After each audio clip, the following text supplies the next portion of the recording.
The conference room on the 42nd floor was made entirely of glass walls, partitions. Even the table's surface caught the morning light and threw it back like a dare. Every chair was filled with someone who had paid dearly for the right to sit there. Outside, the city spread 42 stories below, indifferent and enormous. Inside, power had a smell, leather portfolios, imported coffee, the faint tension of money about to move. Nobody noticed the elevator open at 7:58. Nobody noticed the man in the wrinkled blue button-down step out, pause at the threshold, and look quietly around the room as though he were reading a map only he could see. Nobody noticed until the little girl beside him shifted her backpack, and the zipper caught the light. Stay with this until the end. What he reveals in that room will change the way you measure a person for the rest of your life. The morning had begun the way most consequential mornings do, without ceremony. Caleb Walker had been awake since 5, not because his alarm went off, but because his daughter's small feet had padded down the hallway and found his bedroom door in the dark. Violet did this when she was anxious, which lately was often. She was 6 years old and already too perceptive for her own comfort, attuned to frequencies most adults had long since stopped hearing. "Are we going somewhere today, Daddy?" she had asked from the doorway, her voice still soft with sleep. "We are," Caleb told her. "Somewhere important?" He had paused before answering, reaching over to click on the bedside lamp. "Somewhere I should have gone a long time ago." Violet had considered this with the gravity only a 6-year-old can bring to an early morning conversation, then nodded once and disappeared to brush her teeth. She trusted him. That, more than anything else in Caleb Walker's life, was the thing he was most careful not to betray. He ironed his shirt the best he could with the travel iron he kept in the closet, the one good piece of equipment left over from a different chapter of his life. The shirt was pale blue cotton, clean and pressed but unmistakably ordinary. He owned better clothes. He chose not to wear them. The choice was deliberate, in a way he had never bothered explaining to anyone. Before they left the apartment, he knelt beside Violet and checked the straps of her old canvas backpack, the one with the faded patch of a yellow sun on the front flap and a broken buckle he had fixed twice with electrical tape. Inside it, wrapped in a manila envelope inside a plastic sleeve inside a zippered inner pocket, was a document he had been carrying for 3 years. He had never opened it in public. Today would be the first time. "You hold on to that for me, okay?" he said, adjusting the strap. Violet patted the backpack the way a child pats something she considers under her personal protection. "Okay, Daddy." They took the bus downtown. Caleb paid with exact change. Violet sat beside him with her backpack in her lap, watching the city go by through rain-streaked windows, pointing out pigeons and construction cranes with equal enthusiasm. He watched her watch the world and thought, not for the first time, that she was the only clear thing in a life that had been complicated for longer than he cared to count. The building was called Vantage Tower, and it deserved the name. It rose 61 stories above a plaza of polished granite, where business people moved in the brisk, purposeful patterns of people who had somewhere important to be. Caleb and Violet walked across the plaza at a pace that was unhurried. A security guard at the front desk looked them over with professional skepticism, the man in the plain shirt, the small girl with the yellow sun backpack, and asked for their names. Caleb gave his name. The guard typed it, frowned, typed it again, and then cleared his throat. 42nd floor, sir.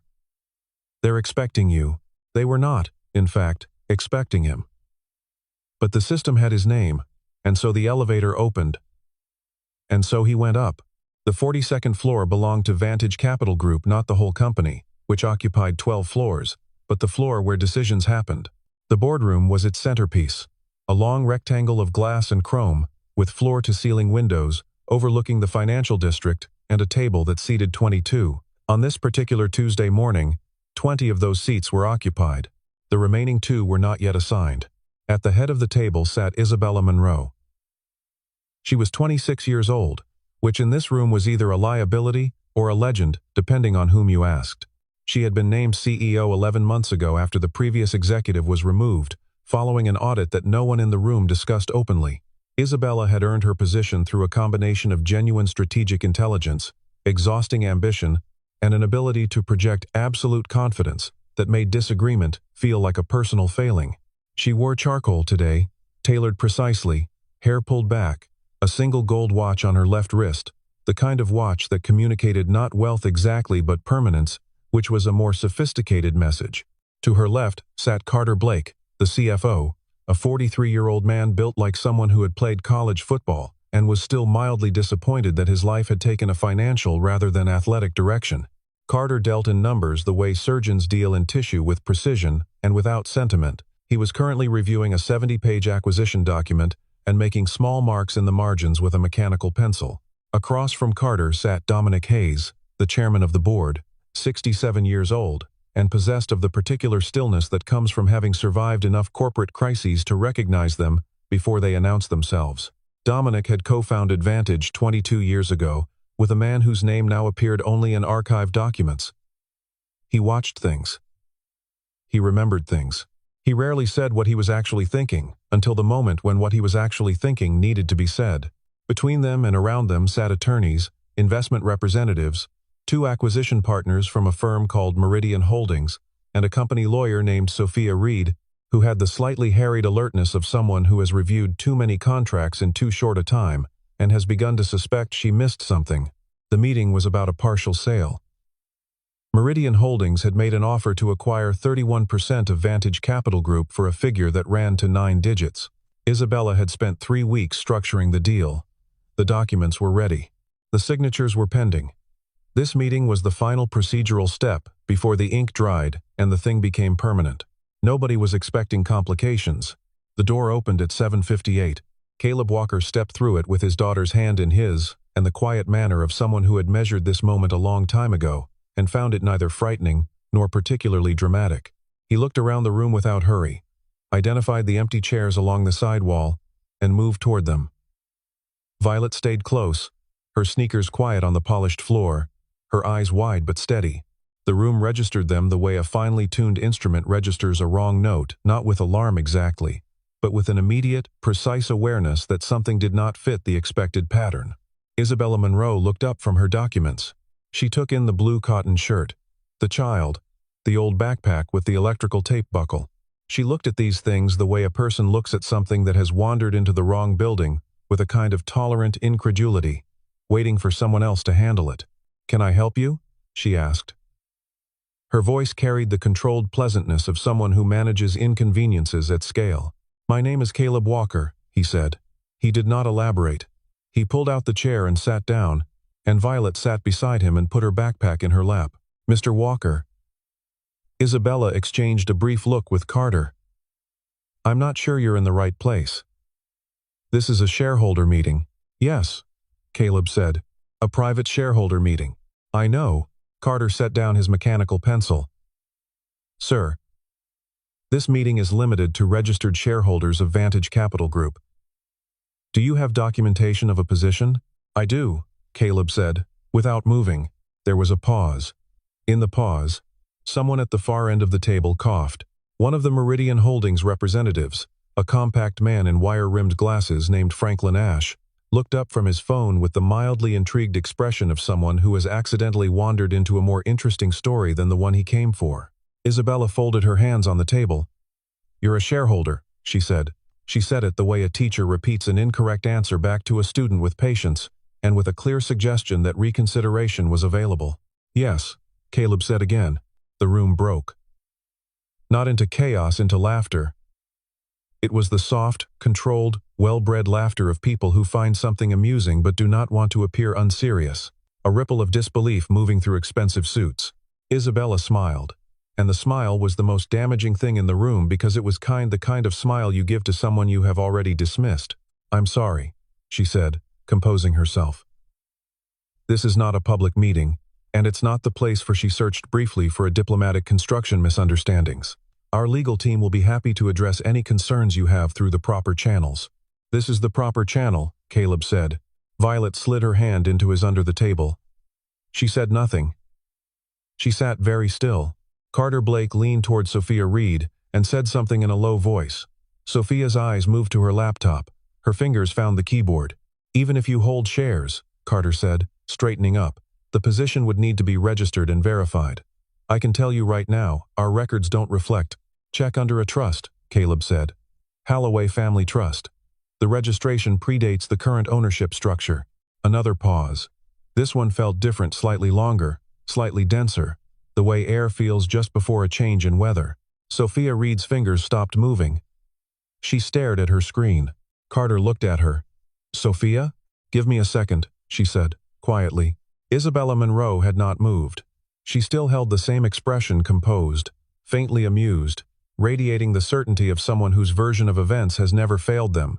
But something had shifted at the edges, some small adjustment in the set of her jaw, a barely perceptible increase in attention. "Whatever the trust records show," she said, keeping her voice easy, "a minor position held through a tertiary vehicle doesn't entitle anyone to participate in a closed board session. I'm sure you understand." "I understand completely," Caleb said. He looked at his daughter. "Violet, can you take the envelope out for me, please?" Violet unzipped her backpack with both hands, careful and deliberate. She reached into the inner pocket and produced the manila envelope and placed it on the table in front of her father. She rezipped the backpack. She sat back in her chair and put her hands in her lap and looked at the center of the table, not at the people around it, in the way of a child who has been taught that the best thing she can do in a complicated room is be very, very still. Caleb did not open the envelope immediately. He left it on the table in front of him and looked across at Sophia Reed. "I think you've found something," he said. Sophia looked up from her screen. The faint color in her face had changed, not dramatically, but enough. "The Holloway Family Trust," she said carefully, "appears in the secondary registry. The position is flagged," as she hesitated, "non-public." "What does that mean?" Isabella asked. Her voice was still controlled, but the control was doing more work now. "It means it's real," Sophia said, "but it was never brought forward in any of the restructuring filings." "It predates," she scrolled. "It predates the original capitalization table by about 8 years. Carter Blake set down his mechanical pencil for the second time. "That's not possible," he said. "The company is 14 years old." "I know," Sophia said. "A trust position predating the capitalization table by 8 years would mean—" He stopped. He started again. "It would mean the trust was established during the pre-incorporation phase, before the formal structure, before the Series A."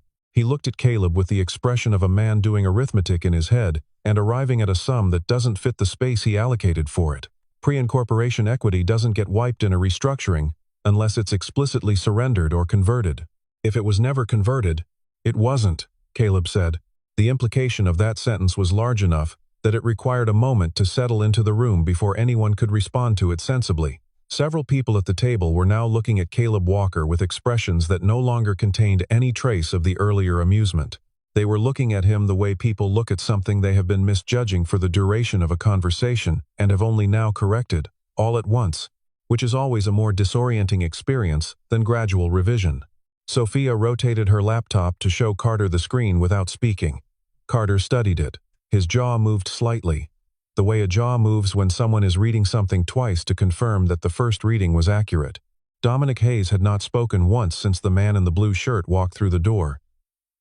He sat at his position on the left side of the table, perfectly still, watching. Now he turned his head and looked at Caleb Walker with the direct, unhurried attention of someone who has just recognized something. "What's in the envelope?" Dominic asked. It was the first question in the room that had not been an attempt to remove Caleb from it. Caleb opened the envelope. He removed a document and placed it on the table, not with drama, not with the gesture of someone producing a weapon, but with the matter-of-fact care of someone returning something to where it belonged.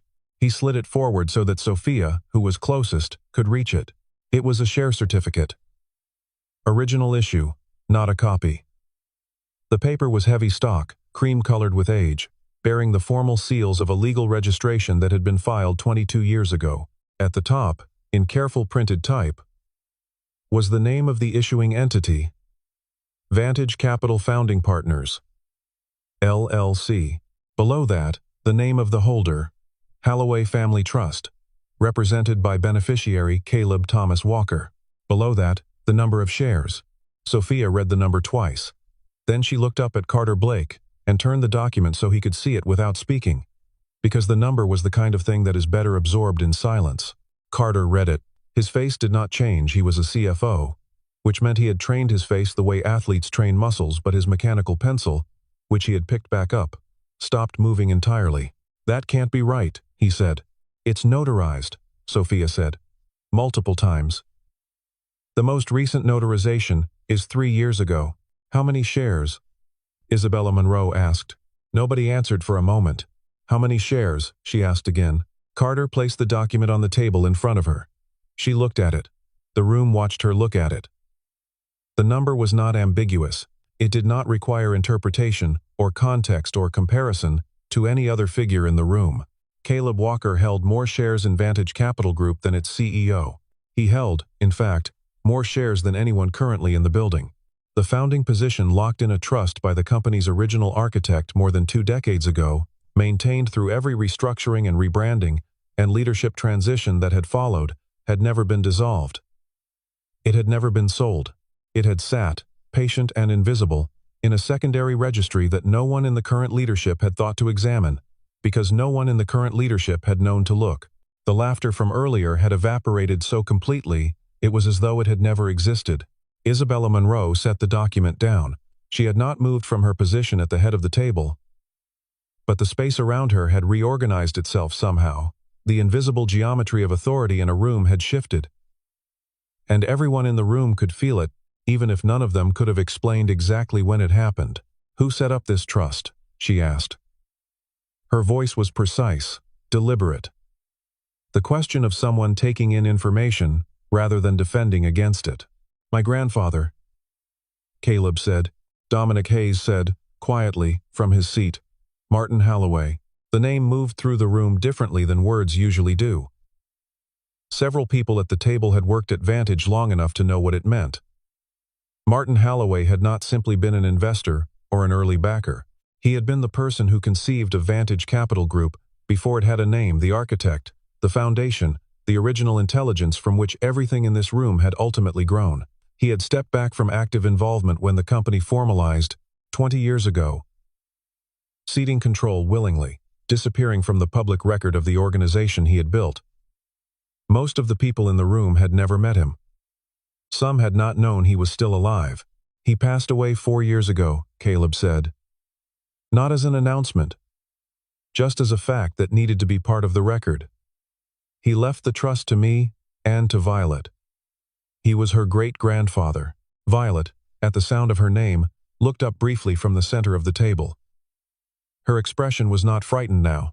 It was the expression of a child watching something she had been told about, but had not quite believed until this moment, something large and quiet, settling into place. Mr. Walker. Sophia Reed spoke carefully, like someone walking on ice that has not yet been tested. I have to ask, why didn't you come forward earlier? The trust has been active for 3 years since the transfer. There were multiple shareholder events. I know, Caleb said. I chose not to. Why?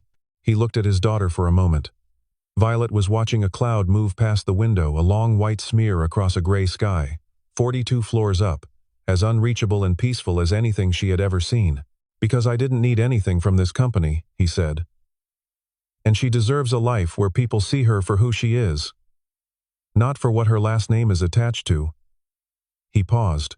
That changes when the company is about to make a decision that will damage it permanently. My grandfather spent 20 years building something that was supposed to outlast him. It wasn't going to outlast this deal. He said it without anger. Not because he wasn't capable of anger, he was. It had cost him something to sit in that chair and absorb the laughter of the room without letting any of it show on his face, but because anger wasn't the tool the situation required. He had learned that from his grandfather, who had been a man of extraordinary patience, a man who had told Caleb once that the most powerful thing you can do in a room full of people who have already decided what you are, is simply to wait for the room to catch up to the facts. The facts were always patient. They could afford to be. They weren't going anywhere. Isabella Monroe had been completely still for the past 3 minutes, which was the longest she had held still in any meeting in living memory. Now she spoke. What decision? She asked. She already knew the answer. She needed to hear him say it. The Meridian acquisition, Caleb said. He glanced briefly down the table at Franklin Ash, who had set his phone face down on the table and was now giving the conversation his complete and undivided attention.